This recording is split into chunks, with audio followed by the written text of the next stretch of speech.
Umangat ng husto si Kamorje dahil sa kanyang inembalsamo na dalaga. Marami ang nagbigay ng simpatsya at nakarelate sa kwento ng Yumao. Dahil sa siya ay bago pa lang nagtapos sa kursong edukasyon. At sa araw ng kanyang libing lumabas ang resulta ng kanyang exam at nakapasa siya, isa na siyang ganap na guro. Pero di na niya maitutuloy ang pangarap niya dahil nawala na siya.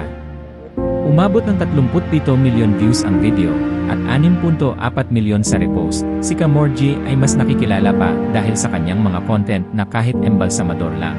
Pero pinapakita na marami siyang ganap tulad ng pagsasabi niya ng reason ng kinamatay, saan tinatapon ang dumi ng kanyang mga inibalasamo. Bakit katulad ng mga caption na nababasa nyo, ay binibigyan niya ng sagot.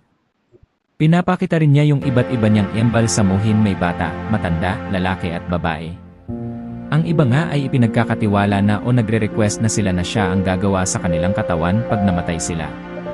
Sa katunayan may mabuting puso ang ating pambansang embalsamador, dahil kapag alam niyang hirap ang kanyang mga kliyente, ginagawa na lang niyang libre ang paggawa sa mga katawan, at nagbibigay ng tulong pinansyal. Ganyan din ang ginawa niya kay Ma'am Eileen, pinuntahan niya yung mga magulang at ibinigay ang kita ng video, kahit pa hindi pa niya nakukuha noon, at ibinigay ang kulang sa pampalapida ni Ma'am na noon ay nakadown na ang mga magulang niya.